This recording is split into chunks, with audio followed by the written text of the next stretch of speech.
नमस्कार साथियों, कैसे हो? उम्मीद है कि आप ठीक होंगे। प्रिय साथियों, हमने इस चैनल पर एक सीरीज शुरू कर रखी है जिसका नाम है राजस्थान जिला दर्शन। मेरे ख्याल से आपको इसके बारे में जानकारी होगी। इस सीरीज में हमने सबसे पहले राजस्थान का एक क्षेत्र लिया था जिसका नाम है शेखावाटी, और इस क्षेत्र में हमने चूरू और झुंझुनू का अध्ययन किया। और इसमें मैंने आपको बताया था कि शेखावाटी क्षेत्र में 3 जिले आते हैं, सीकर, चूरू और झुंझुनू। तो आज जो तीसरा जिला है सीकर जिला, उसका अध्ययन अपन करने जा रहे हैं इस क्लास के माध्यम से। अगर देखा जाए तो सीकर जिले से संबंधित सेंटर की और स्टेट की जो भी भर्ती परीक्षाएं होती हैं उनमें सीकर जिले से कई दफा क्वेश्चन रिपीट हुए हैं और बार बार नए क्वेश्चन भी सीकर जिले से उठाए जा रहे हैं। अभी अभी एनटीपीसी में एक क्वेश्चन पूछा गया था और वह क्वेश्चन ये था कि महाभारत के अनुसार भीम और हिडम्बा के पुत्र कौन है। यानी कि यहाँ पर जो क्वेश्चन पूछा गया है वो सीकर जिले के खाटू श्याम मंदिर से संबंधित है। खाटू श्याम को हम एक सेंस में बराबरी कहते हैं, इसी के साथ हारी का सहारा भी कहते हैं, इसे शीश का दानी भी कहते हैं। इसी के साथ आप देखेंगे मौसमी नदी या कांतली नदी का नाम भी पूछा गया था कि किस जिले में ये नदी बहती है।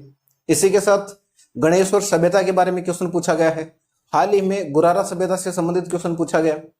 इसी के साथ गांधी जी के 5वें पुत्र सेठ जमनालाल बजाज के बारे में क्वेश्चन पूछा गया। इसका मतलब ये हुआ कि सीकर जिले का अपना एक अलग महत्व है सेंटर की और जो स्टेट लेवल की भर्ती परीक्षाएं होती हैं उनमें।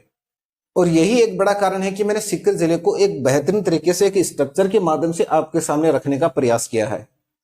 लेकिन उससे पहले हम यह देखते हैं कि सीकर जिले की स्थापना किसने की। सीकर जिले की स्थापना को लेकर काफी लोगों में डिबेट की स्थिति बनी रहती है और कारण यह रहता है कि स्थापना से संबंधित हमें 3 लोगों का नाम मिलता है। एक व्यक्ति का नाम मिलता है हमें दौलत सिंह, दूसरा नाम मिलता है राव शिव सिंह और जो तीसरा नाम मिलता है हमें वह मिलता है राव कल्याण सिंह। तो इस प्रकार से लोगों में कंफ्यूजन रहता है कि आखिर स्थापना की किसने है सीकर जिले की। इसलिए हम इसी क्वेश्चन को सोल्व करते हुए आगे बढ़ते हैं। सीकर जिले में वर्तमान में एक तहसील है जिसका नाम है खंडेला। कहते हैं कि मध्यकालीन इतिहास में खंडेला के एक राजा हुआ करते थे जिनका नाम था बहादुर सिंह। और खंडेला का जो क्षेत्र है, इस क्षेत्र में एक कस्बा था, एक गांव कह दीजिए, एक बास कह दीजिए, जिसका नाम था वीर भान का बास। कहते हैं कि बहादुर सिंह के द्वारा वीर भान का बास जो है ये दौलत सिंह को भेंट किया गया था। जिस प्रकार से हमने बिजोलिया किसान आंदोलन में पढ़ा था कि जो बिजोलिया जागीर है इसका प्राचीन नाम विजयावली है और ये विजयावली महाराणा सांगा के द्वारा भरतपुर गजनेर निवासी अशोक परमार को भेंट की गई थी। ठीक उसी प्रकार यहाँ पर बहादुर सिंह के द्वारा वीर भान का बास जो है दौलत सिंह को भेंट किया गया था। लेकिन कालांतर में शेखावाटी की स्थापना करने वाले राव शेखा के 10वें वंशज थे जिनका नाम था राव शिव सिंह। राव शिव सिंह के द्वारा वीर भान के बास का नाम बदलकर क्या रखा, सीकर रखा। और ये जो नाम परिवर्तित करते हैं वो डेट मिलती है हमें 1687। उसके बाद यहाँ के या सीकर के जो शासक बने उनका नाम मिलता है हमें राव कल्याण सिंह। तो राव कल्याण सिंह के द्वारा जो है सीकर को एक नया रूप दिया गया, यानी कि जो वर्तमान स्वरूप हमें देखने को मिल रहा है सीकर जिले का वो किसके द्वारा दिया गया था, राव कल्याण सिंह के द्वारा। इसका मतलब ये हुआ कि सीकर जिले की स्थापना करते हैं राव शिव सिंह 1687 में। लेकिन जब बात यह है कि आधुनिक सीकर की स्थापना किसने की है तब नाम हमें मिलेगा राव कल्याण सिंह। सीकर जिले की स्थापना किसने की है, बात है स्थापना की। स्थापना 1687 में राव शिव सिंह के द्वारा स्थापना की गई है, राव शिव सिंह के द्वारा। लेकिन बात है कि आधुनिक सीकर की स्थापना किसने की है तब हमें नाम मिलेगा राव कल्याण सिंह। राव कल्याण सिंह, राव कल्याण सिंह क्या किया इन्होंने, आधुनिक सीकर की स्थापना। ठीक, आधुनिक सीकर की स्थापना किसने की है, राव कल्याण सिंह ने। मूल रूप से स्थापना किसने की है, राव शिव सिंह ने। कब की थी, 1687 में। मैंने सीकर जिले का अध्ययन आसान बनाने के लिए उसका एक बेसिक स्ट्रक्चर आपके सामने रखा है ताकि हम सीकर जिले का अध्ययन बड़ी आसानी से और बेहतरीन तरीके से कर सके। आप देखेंगे यहां पर मैंने एक लाइन बनाई है। ये लाइन जो है एक तरह से NH-52 की ओर इशारा करती है। NH-52 की ओर एक नेशनल हाईवे जो है उसकी ओर इशारा करती है। जो यहाँ पर घंटाघर बनाया है ये मान के चलना कि सीकर शहर को इंगित करता है कि ये सीकर शहर है, यहाँ पर प्रमुख सीकर शहर है। ठीक, इसका मतलब ये हुआ कि जो सीकर शहर है या जो सीकर जिला है ये NH-52 पर स्थित है। ठीक, उसके बाद यहां से शुरू करते हैं अपना अध्ययन अपन। सबसे पहले मैंने यहां पर एक मंदिर का सिंबल यह बनाया है। यहां पर मंदिर जो है वह मुख्य रूप से खाटू श्याम का मंदिर है, खाटू श्याम का मंदिर। ठीक, एक बार इसे मिटा देते हैं। कौन सा मंदिर है ये? ये है खाटू श्याम का मंदिर, खाटू श्याम का मंदिर, श्याम का मंदिर। ठीक, कहां पर है? खाटू में है। खाटू एक गांव है दाता रामगढ़ तहसील में, दाता रामगढ़ तहसील। सीकर की एक तहसील है दाता रामगढ़, और उसी में खाटू गांव है। खाटू गांव में एक मंदिर है जिसका नाम है खाटू श्याम का मंदिर। ठीक, इस मंदिर का जिसने निर्माण करवाया है उसका नाम है मिलता है अभय सिंह। क्या नाम मिलता है? अभय सिंह। ये अभय सिंह जो है अजमेर के शासक अजय सिंह के पुत्र थे। उनके द्वारा क्या किया गया? खाटू श्याम के मंदिर का निर्माण करवाया गया। इनके उपनाम क्या क्या मिलते हैं वो देख लीजिए। एक नाम तो मिलता है हमें बर्बरिक। क्या नाम मिलता है? बर्बरिक, जो मैंने अभी आपको बताया कि एनटीपीसी में पूछा गया था ये। उसके बाद इसे हारे का सहारा कहते हैं। क्या कहते हैं? हारे का सहारा। इसी के साथ इन्हें मोरवी नंदन कहते हैं, मोरवी, मोरवी नंदन। ठीक, इसके अलावा तीन बाण धारण करने वाला कहा जाता है, तीन बाण धारण करने वाला। ठीक, और क्या नाम दिया गया इन्हें? एक इन्हें नाम जो मिला है वो है शीश का दानी। क्या नाम मिला है? शीश का दानी।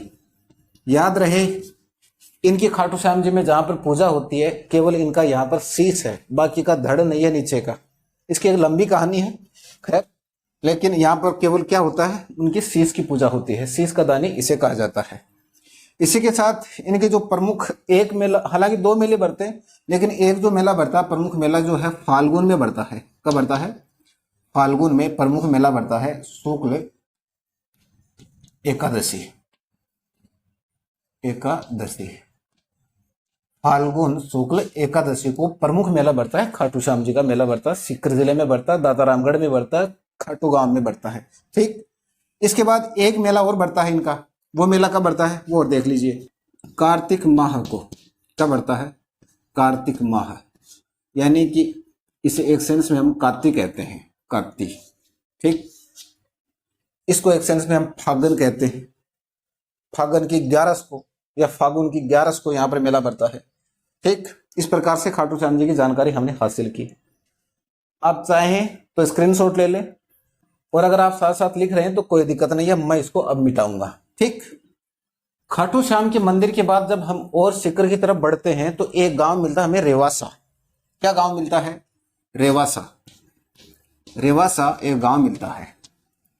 इस रेवासा में कहते हैं कि यहां पर एक शिलालेख है। क्या है? एक शिलालेख, शिलालेख या प्रशस्ति कह दीजिए। कहते हैं कि यह चौहान वंश के जो शासक रहे, विग्रहराज, चौहान वंश के विग्रहराज, विग्रहराज के समय का यह बताया जाता है। क्या? रेवासा जो प्रशस्ति या आपके सामने जो शिलालेख है ये किसके समय का बताया जाता है? विग्रहराज जो चौहान वंश के थे। इसे हमें क्या जानकारी मिलती है? तो एक तो चौहान वंश की जानकारी मिलती है, और इसी के साथ चौहान वंश के जो उपलब्धि हैं उनके बारे में जानकारी मिलती है। और एक यहाँ से जो हमें जो वागड़ शब्द है, वागड़ शब्द, इसको वारगट कहा मिला है, वारगट। यानी कि यहाँ पर जो है शिलालेख में जो वागड़ शब्द है इसके लिए क्या शब्द प्रयोग किया गया है? वारगट। ठीक, उसके बाद रेवासा के नजदीकी मान लीजिए या सीकर के पास एक स्थान है गोरिया। क्या नाम है? गोरिया, गोरिया यह स्थान है। यहां पर एक मंदिर है जिसको अपन कहते हैं जीर्ण माता का मंदिर, या जयंती देवी का मंदिर, या चौहानों की कुल देवी, या फिर शेखावाटी की आराध्य देवी कह दीजिए, या फिर इसे मधुमक्खियों की देवी कह दीजिए। इस प्रकार से कई नामों से जाना जाता है जीण माता को या जीण माता के मंदिर को। सीकर जिले में मंदिर है जयंती, किसका है? जयंती देवी। जयंती देवी या जयंती माता नाम मिलता है। ठीक, कहाँ है ये? रेवासा या गोरिया के पास एक मंदिर है जिसका नाम है हर्ष की पहाड़ी पर मंदिर है। थोड़ा मिटा दूं मैं इसे, लिखना चाहो तो लिख लीजिए या स्क्रीनशॉट ले लीजिए। इस मंदिर का जो निर्माण है वह करवाया गया है रेवासा में राजा हट्टड़ के द्वारा। राजा हट्टड़, अजीब नाम है राजा हट्टड़। इसके द्वारा जीण माता या जयंती देवी के मंदिर का निर्माण करवाया गया। ठीक, उपनाम क्या क्या मिलते हैं? उपनामों में बड़ी समस्या होती है, बार बार उपनाम पूछे जाते हैं। उपनाम क्या क्या मिलते हैं? जयंती देवी, एक मिलता है जीण माता। जीण माता याद रहे हर्ष की पहाड़ी पर यह मंदिर है। किस पहाड़ी पर है? हर्ष की पहाड़ी पर। हर्ष की पहाड़ी पर एक मंदिर है जिसका नाम है जीण माता का मंदिर या जयंती देवी का मंदिर। यह जानकारी हमें यहां से मिलती है। उसके बाद इसे हम मधुमक्खियों की देवी भी कहते हैं। मधुमक्खियों की देवी। इसके अलावा इसे चौहानों की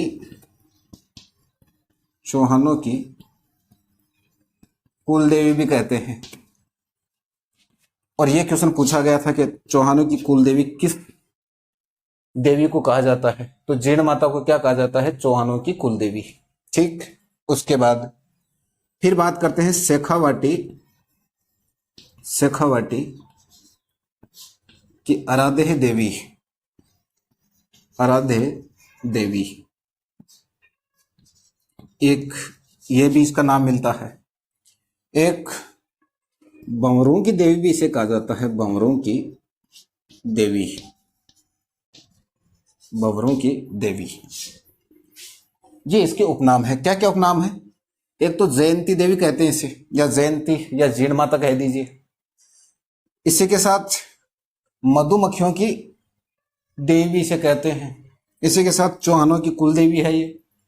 शेखावाटी की आराध्य देवी है ये। बंवरों की देवी भी इसे कहते हैं। कई नामों से इसे जानते हैं।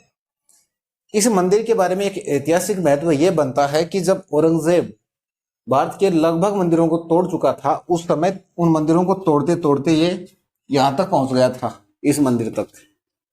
लेकिन कहते हैं जैसे इसने इस मंदिर पर आक्रमण किया औरंगजेब ने, तो इसकी जो मधुमक्खियां हैं उसने क्या किया? औरंगजेब की सेना पर आक्रमण कर दिया, जिससे वो लोग जो है घायल हो गए थे और डर कर यहां से भाग गए थे। इसका मतलब ये हुआ कि औरंगजेब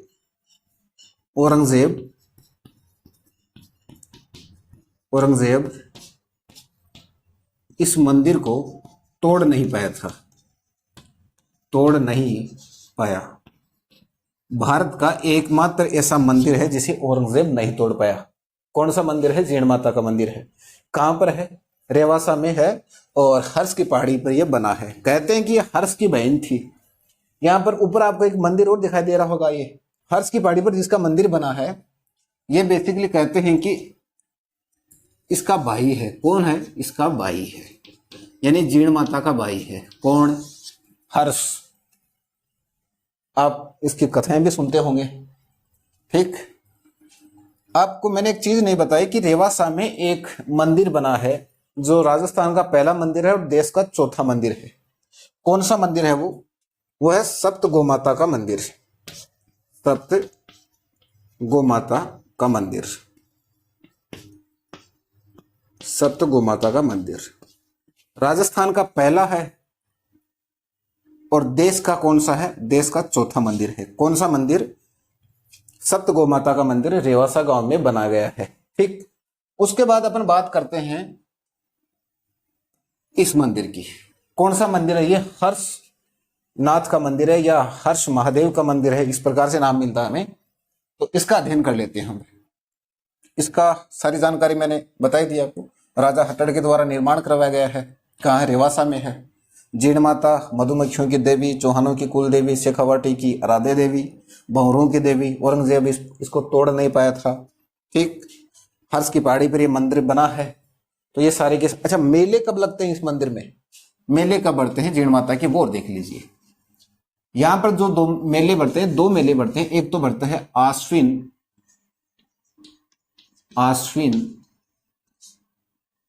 और एक जो है वो है चैत्र। आश्विन और चैत्र में जो नवरात्रे आते हैं, नवरात्रे, उस समय यहां पर क्या होता है, मेले बढ़ते हैं। दो प्रसिद्ध मेले बढ़ते हैं यहाँ के रेवासा के जीण माता के, जो है दो प्रसिद्ध मेले हैं। ठीक, याद रह जाएगा, रखना ही होगा, ऑप्शन नहीं कोई और कोई विकल्प ही नहीं है, याद करना पड़ेगा। उम्मीद है कि आपने लिख लिया होगा, और अगर नहीं लिखा तो स्क्रीनशॉट ले लीजिए, क्योंकि मैं मिटाने वाला हूं। कौन सा मंदिर है ये मंदिर है हर्ष महादेव का मंदिर, हर्ष महादेव मंदिर। कौन सी पहाड़ी पर है? हर्ष की पहाड़ी पर, या हर्ष पहाड़ी पर यह मंदिर बना है। ठीक, इस मंदिर को जो है तोड़ दिया था औरंगजेब ने, यानी कि ये एक ध्वस्त मंदिर है। मैंने तो इसे पूरा बनाया है, ऐसा नहीं है, मैंने नहीं तोड़ा है, मैंने पूरा बनाया इसे। ये एक ध्वस्त मंदिर है, और आपको पता ही है, मैं गया हूं यहां पर, तो इसका मतलब है कि यहां पर पवन चक्कियां भी चलती हैं। क्या चलती है? पवन चक्कियां चलती हैं। यहाँ इस पहाड़ी पर पवन चक्कियां बनाई गई हैं या स्थापित की गई हैं, और वो चल रही हैं। ठीक, ये है आपका हर्षनाथ का मंदिर या हर्ष महादेव का मंदिर। मैं नोट्स बनाने के मामले में आपको सजेस्ट करूंगा कि आपको अगर नोट्स बनाने हैं तो कुछ इसी अंदाज में नोट्स तैयार कीजिए। समझ पाए मेरी बात? यानी कि जब हम इस तरह के नोट्स तैयार करते हैं किसी जिले के या किसी भी टॉपिक के, तो अपना पूरा ध्यान होता है उस समय। वरना हम अगर पैराग्राफ में बना रहे हैं तो उस समय कुछ लोग तो ईयरफोन लगाकर बात कर रहे होते हैं, या फिर गाने सुन रहे होते हैं, या फिर उनका दिमाग जो कहीं और लगा होता है। लेकिन इस तरह के अगर नोट्स हम तैयार करते हैं, जैसे जैसे आगे बढ़ेंगे, हमने ये घंटाघर दिखाया यहाँ पर, जो सीकर शहर का सिंबल है, एक तरह से कह सकते हैं। सीकर शहर के बीचों बीच स्थित है ये। इसका क्या महत्व है अभी सामने आएगा। उसके बाद आप देख रहे हैं यहाँ पर मैंने एक मकान का चित्र बनाया है। मैंने आपको बताने के लिए नहीं बनाया कि मैं इस तरह से बना सकता हूँ, इस तरह के जो है कर सकता हूँ, मकलाकृतियां कर सकता हूँ, चित्रकारी कर सकता हूँ, या पेंटिंग कर सकता हूँ। ये मैं आपको बताने के लिए नहीं किया मैं इसलिए बनाता हूँ ऐसा कि इस तरह से जो नोट्स तैयार करें या इस तरह से अगर हम पढ़ें तो आसान होता है पढ़ना, पढ़ी हुई चीजें याद होती हैं। और मैं आपको सजेस्ट करूंगा कि इसी तरह के नोट्स आप तैयार कीजिए। अगर इस तरह के आप नोट्स बनाएंगे तो पूरा का पूरा ध्यान केंद्रित रहेगा आपका। मान के चलना कि आप एक झोंपड़ी बना रहे हैं यहाँ पर, तो आपके दिमाग में ये सीन चलता रहेगा कि ये झोंपड़ी मैं क्यों बना रहा हूं। यहां पर मैंने ये जो सिंबल दिखाए हैं, देख पा रहे होंगे, यहां पर 3 सिंबल दिखाए हैं, मतलब पहाड़ी के सिंबल हैं ये। तो मेरा पूरा का पूरा ध्यान था कि ये पहाड़ी किस लिए बनाई है मैंने। जब भी मैं इनको देखता हूं मेरे सामने स्वतः ही आ जाता है कि ये कौन कौन सी पहाड़ियां हैं और क्यों मैंने इसको बनाया था। अगर इस तरह के हम नोट्स तैयार करेंगे तो मैं ज्यादा तो नहीं कह सकता, लेकिन 5 से 6 माह तक इस तरह के नोट्स अगर एक बार बना लेते हैं तो 5 से 6 माह तक हमें उस नोट से रिलेटिव जितने फैक्ट होते हैं वो याद होते हैं, मतलब कंठस्थ हो जाते हैं हमारे। ऐसा नहीं कि हम बोलते रहें, भूल जाते हैं, ऐसा नहीं है। लेकिन एक बार, अच्छा एक फायदा और है इसमें, सीकर जिला अगर मैं चाहूं तो इसमें पूरे को एक साथ रख सकता हूं, लेकिन इसमें दिक्कत यह आएगी कि आपको जो छोटे अक्षर लिखूंगा तो समझ में नहीं आएगा, ये थोड़ी समस्या रहेगी इसमें। बाकी सीकर जिले की जितने भी महत्वपूर्ण फैक्ट हैं उनको हम याद रख सकते हैं, कोई दिक्कत नहीं है। अगर यही काम हम पेपर में करते हैं, कच्ची पेन लेकर या कोई भी बॉल पेन लेकर काम करते हैं, तो आराम से सारे के सारे फैक्ट हम रख सकते हैं एक ही पृष्ठ में। तो ये भी एक सुविधा है इसमें। ठीक, तो इस तरह की नोट्स तैयार करके आप पढ़ने का प्रयास करें। यहां तक हमने पढ़ लिया है, यहां तक हमने पढ़ लिया है। अब अपन बात करते हैं यहां पर मैंने ये घंटाघर क्यों बनाया है। आपको पता होगा कि शेखावाटी क्षेत्र का गिंदड़ नृत्य बड़ा प्रसिद्ध है। गिंदड़ नृत्य क्या प्रसिद्ध है? गिंदड़ क्या है? गिंदड़ नृत्य यह शेखावाटी का बड़ा प्रसिद्ध है, और शेखावाटी में भी यह सीकर का ही प्रसिद्ध है।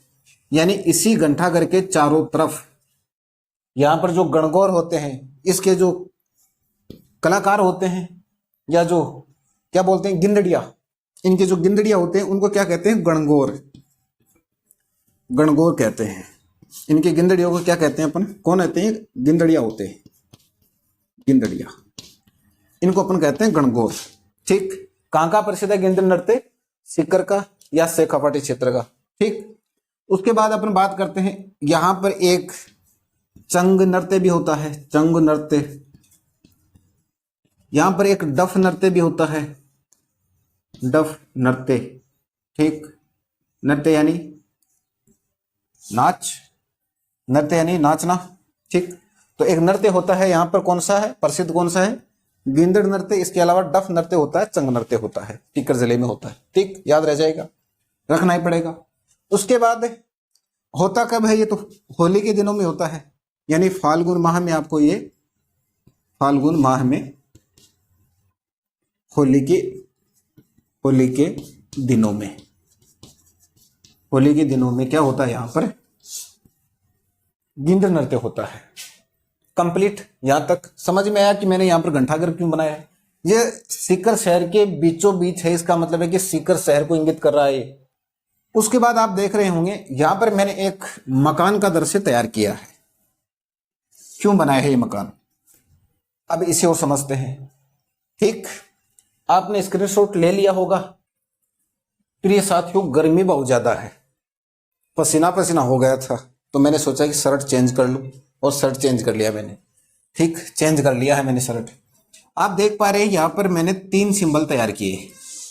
एक और कर लेते हैं, यहां पर एक और कर लेते हैं।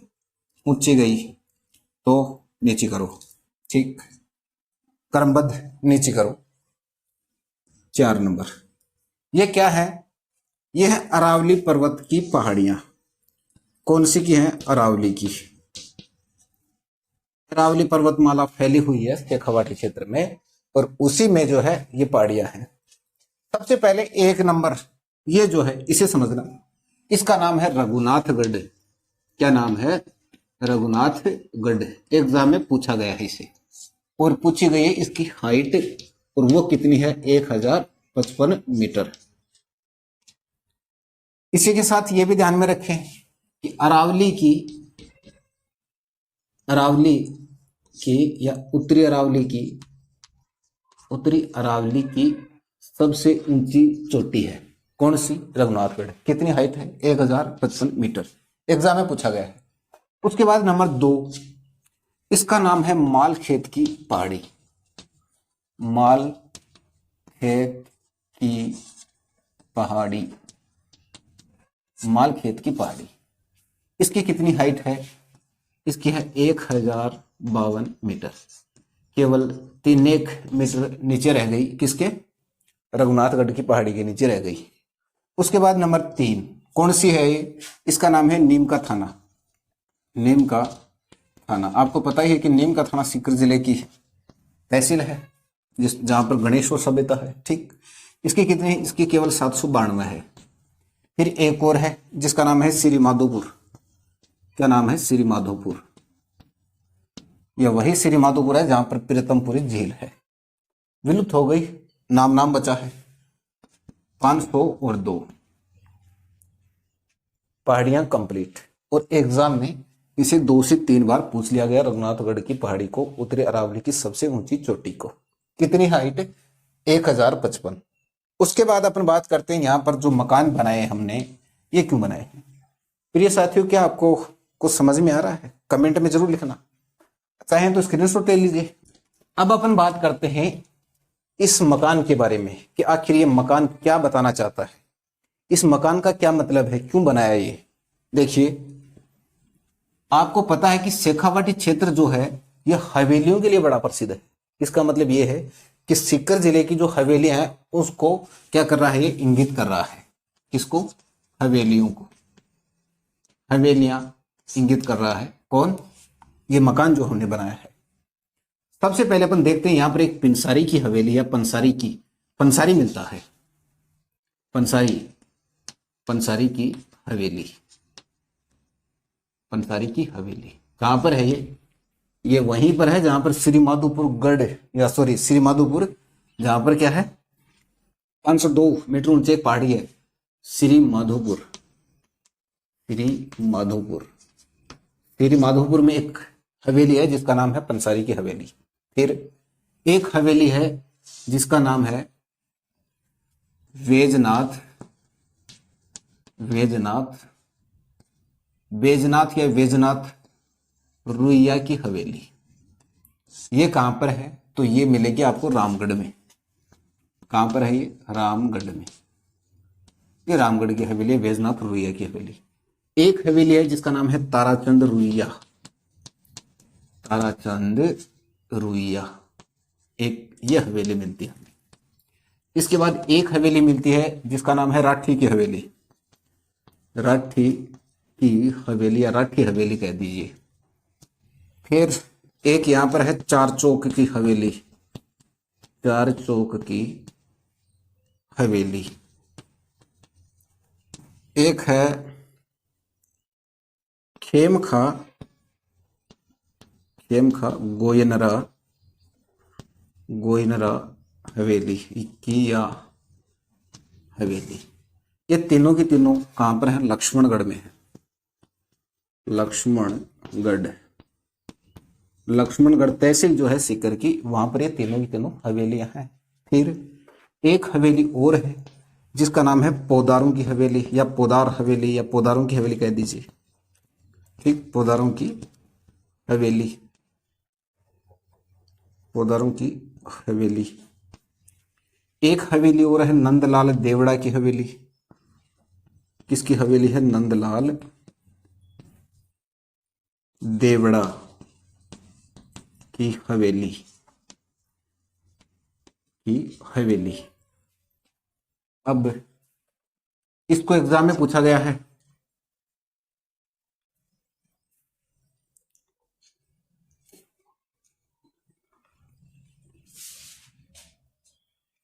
उसके बाद बैजनाथ रुइया की हवेली को पूछ लिया गया था। फिर आप देखेंगे यहाँ पर एक खेमखा गोयनरा की जो हवेली, इसे भी पूछा गया है। नंदलाल देवड़ा की हवेली पूछा गया है। ये कहां पर है? ये फतेहपुर में है। कहां पर है? फतेहपुर में, जहां पर फतेहपुर दुर्ग है। लेकिन दुर्गों का अध्ययन अपन अगले पार्ट में करेंगे। ठीक, इसका जो वर्तमान नाम मिलता है हमें, वो मिलता है प्रिंस नादिन की हवेली, की हवेली, ये नया नाम है। और जो नंदलाल देवड़ा की हवेली है, ये पुराना नाम है। अब अपन बात करते हैं, एक बार रिपीट कर लेते हैं, उसके बाद नदी को पढ़ेंगे। रिपीट कर लेते हैं, हवेलियां कौन कौन सी? एक हवेली है पंसारी की हवेली, कहां पर है? श्रीमाधोपुर में। फिर बैजनाथ रुइया की हवेली है, कहां पर? रामगढ़ में है। उसके बाद ताराचंद रुइया, उसके बाद राठी हवेली। सॉरी, ये जो ताराचंद रुइया की जो हवेली मैंने आपको अगर नहीं बताई है तो मैं बता दूं, सीकर शहर में है। कहां पर है? सीकर शहर में। ठीक, फिर कौन सी है? चार चौक की हवेली, खेमका की हवेली, ये कहां पर है? और राठी हवेली, ये कहां पर है? लक्ष्मणगढ़ में। उसके बाद प्रिंस नादिनी की हवेली या नंदलाल देवड़ा की हवेली कहां पर है? फतेहपुर में। ये है सीकर जिले की प्रमुख हवेलियां। अब अपन बात करते हैं, सीकर जिले में एक नदी बहती है जिसका नाम है कांतली नदी, जिसको एक सेंस में मौसमी नदी भी कहते हैं। सोनारी सभ्यता इसके मुहाने पर है, इसलिए याद रह गया। क्या कहते हैं इसे? मौसमी नदी भी कहते हैं। और इसी नदी के मुहाने पर दो सभ्यताएं मैंने अभी अभी आपको बताया कि एक तो सोनारी सभ्यता है और दूसरी जो नीम का थाना में है वो है गणेश्वर सभ्यता।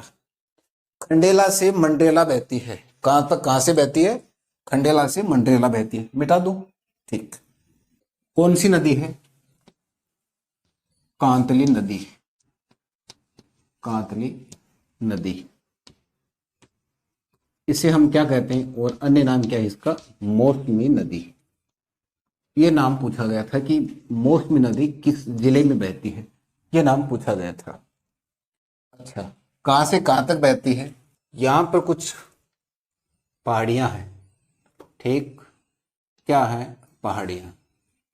और इन पहाड़ियों से ये नदी निकलती है और निकलती हुए ये यहां तक जाती है। यहां का मतलब मंडरेला, यहां का मतलब है मंडरेला। ये नदी खंडेला टू मंडरेला बहती है, खंडेला टू मंडरेला बहती है। खंडेला की पहाड़ियों से ये नदी निकलती है। उद्गम स्थल क्या है? खंडेला की पहाड़ियां, खंडेला की पहाड़ियां इसकी क्या है? उद्गम स्थल है। कौन सी नदी का? कांतली नदी का। ठीक, लंबाई इसकी जो है वो है 100 किलोमीटर। कितनी है? 100 किलोमीटर इसकी लंबाई है। इसका जो प्रवाह क्षेत्र है जहां पर ये बहती है उसको अपन कहते हैं तोरावाटी बेसिन, तोरावटी या तोरावाटी बेसिन, तोरावटी बेसिन ये नाम है इस बेसिन का, या जहां पर ये बहती है। इस नदी के मुहाने पर दो सभ्यताएं हैं। यहां पर एक जिला सीमा बना लेता है, वो इधर हो जाता है, एक इधर हो जाता है, दोनों जिले को ये बीचों बीच से काटती है। और यहां पर एक सभ्यता है जिसका नाम मैंने आपको जब झुंझुनू जिला पढ़ रहे थे हम बताया था कि सुनारी सभ्यता नाम है। क्या नाम है? सुनारी सभ्यता। सुनारी सभ्यता कहां पर है ये सुनारी सभ्यता? खेतड़ी में। खेतड़ी कहां है? झुंझुनू में। ठीक। और यहां पर एक सभ्यता है सीकर जिले में। कौन सी तहसील में है? नीम का थाना में। नीम का थाना, नीम का थाना। ठीक। क्या नाम है इस सभ्यता का? गणेश्वर सभ्यता। क्या नाम है? गणेश्वर, गणेश्वर सभ्यता ये नाम है इस सभ्यता का। क्या प्राप्त हुआ यहां से? तो यहां से जो प्राप्त हुए, मार्कर दूसरा ले लिया, यहां से जो प्राप्त हुए हैं वो है ताम्र युगीन उपकरण, ताम्र युगीन उपकरण ये प्राप्त हुए यहां से। ठीक। इसी के साथ यहां से जो है मछली पकड़ने के कांटे प्राप्त हुए हैं, मछली पकड़ने के कांटे, मछली पकड़ने के कांटे ये भी यहां से प्राप्त हुए। कहते हैं कि यहां से जितने भी उपकरण या कांटे मिले हैं उनमें 99% ताम्र प्रयोग हुआ है, ताम्र प्रयोग। और यही एक बड़ा कारण है कि इसे ताम्र युगीन सभ्यता की जननी कहा जाता है। ताम्र युगीन सभ्यता की क्या कहा जाता है? इसे जननी, जन्म देने वाली कहा जाता है किसे? ताम्र युगीन सभ्यता या बेणेश्वर सभ्यता को। अब एक बार हम इसको रिपीट कर लेते हैं। कौन सी नदी है? कांतली नदी। इसका नाम कांतली नदी इसलिए है कि इस नदी से मिट्टी का अपरदन बहुत ज्यादा होती है, मिट्टी बहुत ज्यादा काटती है, अपने प्रवाह क्षेत्र को फैलाती रहती है, मिट्टी का अपरदन बहुत ज्यादा करती है, इसलिए इसका क्या नाम है? कांतली नदी। स्थानीय भाषा में इसे काटली नदी कहते हैं, यानी कि काट रही है ये। मौसमी नदी कहने का मतलब केवल वर्षा ऋतु में यह नदी बहती है, वर्षा ऋतु में, केवल वर्षा ऋतु में यह नदी बहती है, इसलिए इसका क्या नाम है? मौसमी नदी। ठीक। अच्छा, खंडेला से मंडरेला बहती है, खंडेला टू मंडरेला यहां से शुरू होती है। वहां ये जो है झुंझुनू जिले का एक गांव है और सीमावर्ती गांव है। इधर झुंझुनू है और इधर आपका आ जाता है चूरू। ठीक। तो यहां जाकर ये नदी क्या हो जाती है? समाप्त हो जाती है, विलुप्त हो जाती है। इसकी कुल जो लंबाई है वो है 100 मीटर, सॉरी 100 किलोमीटर। इसका जो बेसिन है या इसका जो प्रवाह क्षेत्र होता है उसको अपन कहते हैं तोरावटी। और तोरावटी शेखावटी की प्रमुख बोली भी है, ये भी याद रखना। ठीक। अब अपन बात करते हैं, इस नदी के मुहाने पर दो सभ्यता है, एक का नाम गणेश्वर है और एक का नाम सुनारी है। गणेश्वर सभ्यता से जो हमें चीजें प्राप्त हुई है वो है ताम्र युगीन उपकरण और मछली पकड़ने के कांटे जो तांबे से निर्मित है, यानी कि 99% उनमें ताम्र प्रयोग हुआ है। कहते हैं कि यह ताम्र युगीन सभ्यता की जननी है। ठीक। इसका उत्खनन जो है वो किसने करवाया? आरसी। किसने करवाया है? क्या नाम मिलता है? आरसी अग्रवाल। एक तो यह नाम मिलता है और दूसरा इसका सहयोगी था विजय कुमार। ये थे पुरातत्वविद जिन्होंने इस सभ्यता का उत्खनन करवाया था। ठीक। उसके बाद मैंने आपको बताया कि एक सभ्यता और है, हालांकि झुंझुनू जिले में पढ़ाई था लेकिन एक बार फिर रिपीट हो जाए।